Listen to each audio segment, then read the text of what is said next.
का चक्षुपक्षी विण पिलू होये आपण, कैसे अपारपण आवडीचे।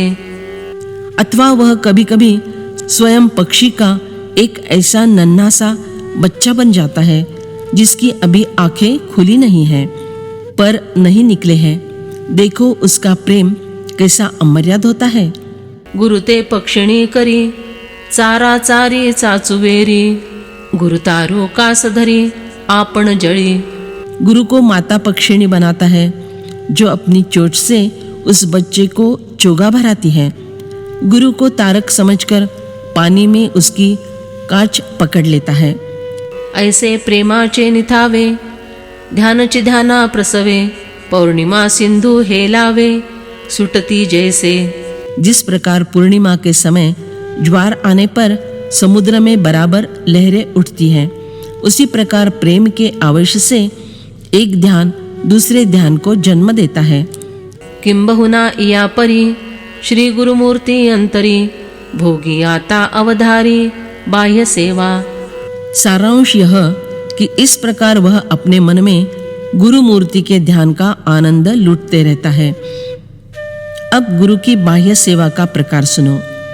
तरी जीवी ऐसे आवाके, म्हणे दास्य करी ननिके, जैसे नि गुरु कवतिके माग म्हणती।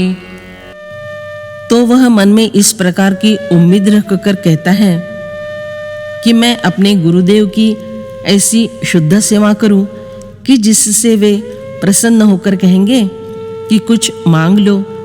तैसिया साचा उपासती, गोसावी प्रसन्न होती, तेथ मी पुढा विनती ऐसी करीन। ऐसी सच्ची उपासना से स्वामी महाराज प्रसन्न होंगे।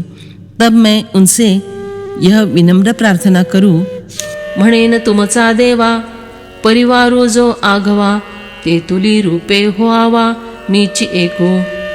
मैं कहूँगा कि हे देव, आपका जो सेवक परिवार है उतने सारे रूप एकमात्र मैं ही बन जाऊं। आणि उपकरिती आपुली, उपकरणे जे तुली, माझी स्वरूपे ते तुली होआवीजी। और आपके उपयोग में आने वाले जो उपकरण हैं उतने सारे रूपों से एक मैं ही होकर रहूं महाराज। ऐसा मागे नवरू, तेथ हो तू म्हणती गुरु, मग तो परिवारो मीची होईन। इस प्रकार का वर मांग लूं, तब वे तथास्तु कहेंगे। फिर अभयदान मिलने पर वह सारा परिवार मैं ही हो जाऊंगा। उपकर्त सकळैक, मीच होईन एकैक, मग उपास्तीचे कवतिक देखी जैल। गुरु के उपयोग में आने वाले समस्त उपकरणों में की प्रत्येक वस्तु मैं ही बन जाऊंगा। फिर मुझे गुरु सेवा का वास्तविक कौतुक देखने को मिलेगा। गुरु बहुता सीमाये, परि एकलौती ठाये, तैसे करी आनवाये कृपेतिये। यो तो गुरुदेव अनेकों को अपनी माता लगते हैं, तो भी मैं उनकी ऐसी सेवा करूंगा कि उनकी मेरे ऊपर कृपा होकर उन्हें लगेगा कि वह एक पुत्री है। बस यही एक मेरा पुत्र है, बाकी लड़के व्यर्थ है। ते या अनुरागा वेधुलावी, एक पत्नी व्रतची घेववी, क्षेत्र संन्यासु करवी लोभा करी। गुरु को मुझसे प्रेम करने की ऐसी धुन लगाऊंगा कि मैं ही उनकी एक पत्नी हूँ। ऐसा व्रताचरण उनसे करवाऊंगा और गुरु मेरे प्रेम के खातिर निरंतर मेरी ही सीमा में रहे। इस प्रकार का उनसे क्षेत्र संन्यास ग्रहण करवाऊंगा। चतुर्दिक्षुवारा, नल्हाये निगो बाहिरा, मी गुरु कृपे पांजरा तैसा होईन। चारों दिशाओं के बंधन में रहने वाली वायु जिस प्रकार कहीं बाहर नहीं निकल सकती, वैसा मैं भी गुरु कृपा का पिंजड़ा बन जाऊंगा। सारी गुरु कृपा को मुझ में सीमित रखूंगा। आपुल्या गुणांची लेणी, करीन गुरुसेवे स्वामिनी, हे असो होईन गवसणी मीची भक्ती। गुरु सेवा रूपी स्वामिनी को मैं अपने सद्गुणों के आभूषणों से सजाऊंगा। इतना ही नहीं, अपितु मैं ही गुरु भक्ति का सारा आच्छादन बन जाऊंगा। मेरी सेवा गुणवती, लावण्यवती भक्ति रूपी वस्त्र से ढकी हुई कुलीन ऐसी होगी, मैं उसे गुरु को समर्पित करूंगा। गुरु स्नेहाची ये सुधावृष्टी, मी पृथ्वी होईन तळवटी, ऐसिया मनोरथांची सृष्टी अनंतारची। गुरु प्रेम की अमृत वृष्टि झेलने के लिए मैं ही उसके नीचे पृथ्वी बनकर रहूंगा। इस प्रकार वह अपने मन में अनंत आकांक्षाओं की ही सृष्टि रचाता है। म्हणे गुरुचे भवन ते मी आपण होईन, आणि दास होऊन करीन दास्य तेथीचे। कहता है कि मैं गुरुदेव का वह घर बनूंगा और सेवक बनकर मैं आप ही वहाँ की सेवा करूंगा। रिगता निगता दातारे, ओलांडीचे तिजे उंबरे, ते मी होईन आणि द्वारे द्वार पाळू। उदार और दाता गुरु महाराज अंदर आते समय अथवा बाहर जाते समय उस घर की डेवढ़ियाँ लांघेंगे, वह डेवढ़ियाँ भी मैं ही बनूंगा।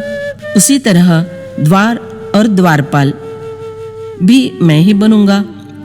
पाववा मीच होईन, त्या मीच मेळविण, छत्र मी आणि करीन बारीपण। श्री गुरु बाहर जाने के लिए निकलेंगे, तब मैं ही उनकी पादुका बनूंगा और मैं ही उन्हें वह पादुका पहनाऊंगा। धूप या वर्षा न लगे इसलिए मैं ही छाता बनूंगा और छाता पकड़ने वाला काम मैं ही करूंगा। मी तळू उपरू म्हणता, चवर धरू हातू देता, आणि स्वामी पुढा खेळता होईन मी। स्वामी चलेंगे तब रास्ते की ऊंची नीची भूमि बतलाने वाला मैं बनूंगा, चवर हिलाने वाला मैं बनूंगा, आधार के लिए हाथ पकड़ने वाला मैं बनूंगा और स्वामी के सामने खेलने वाला मैं बनूंगा। आज भी माऊली के रथ के सामने खेलते हैं। हडपू मी वोळगेन, उगाळू मीच घेईन, उल्लग मी सारीन आंघोळीचे। मैं पानदान सामने रखूंगा, पान खाकर जब श्री गुरु थूकेंगे तब मैं ही उसे झेलूंगा। स्नान की सिद्धता करने की पूरी सेवा मैं करूंगा। होईन श्री गुरुचे आसन, अलंकार परिधान, चंदनादिक देईन उपचाराते। मैं गुरु का आसन, आभूषण परिधान करने के वस्त्र बनूंगा, चंदन आदि लगने वाली उपचार सामग्री मैं दूंगा। मीच होईन सुवारू, बोगरीन उपहारू, आपण पेनी श्री गुरु ओवाळीन। मैं ही उनका रसोइया बनूंगा, थाली में नैवेद्य परोसूंगा। मैं अपने अपनापन से श्री गुरु की आरती उतारूंगा।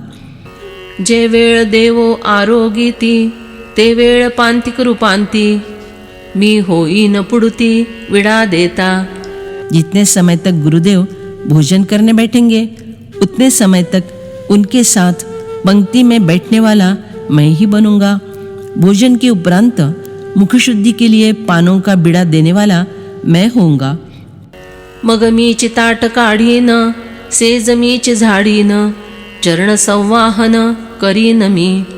भोजन के बाद थाली उठाऊंगा, गिरा हुआ जूठन उठाऊंगा, बिस्तर झटक कर साफ करके बिछाऊंगा। उस पर स्वामी लेटेंगे तब उनके पैर दबाने की सेवा करूंगा।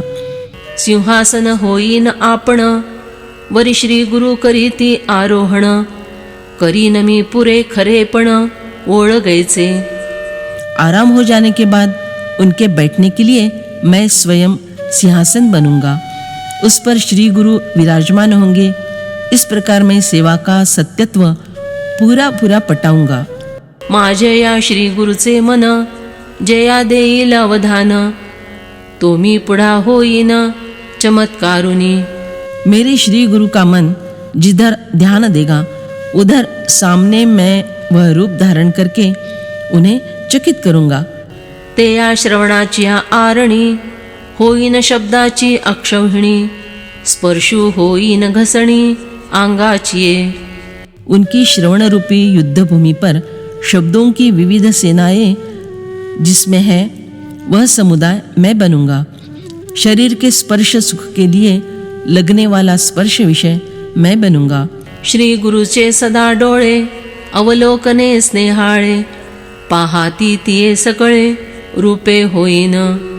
सदा प्रेम से निहारने वाली श्री गुरु की आंखें जिन रूपों को देखेंगी वे सारे रूप मैं बनूंगा। तिये रसने जो रुचैल तो रसोमिया होई जैल गंध रूपे की जैल घ्राण सेवा। उनकी जिह्वा को जो रस अच्छा लगेगा वह रस मैं बनूंगा। उनकी नाक को अच्छी लगने वाली सुगंध मैं बनकर उस रूप से उनके घ्राणेन्द्रिय की सेवा करूंगा। एवं बाह्य मनोगत श्री गुरु सेवा समस्त वेटाळी न वस्तु जात हो ओनिया। इस प्रकार बाह्य और मनोगत सेवा के उपयोग में आने वाली सभी वस्तुएं बनकर मैं श्री गुरु की संपूर्ण सेवा को व्याप्त कर लूंगा। जव देह हे असेल तव ओळगे की जैल मग देहांती नवल बुद्धि आहे। जब तक यह देह है तब तक इस प्रकार से सेवा पेश की जाएगी। देहपात होने के बाद की जाने वाली गुरु सेवा के संबंध में उसकी बुद्धि विलक्षण विचार करती है। ये शरीरीची माती मेलवीण ती एकशिती जेथ श्री चरण ठाती आराध्याचे। वह कहता है पंचमहाभूतों से बने इस शरीर की मिट्टी उसी भूमि में विलीन करूंगा जहाँ पूज्य श्री गुरु के चरण निवास करते हैं।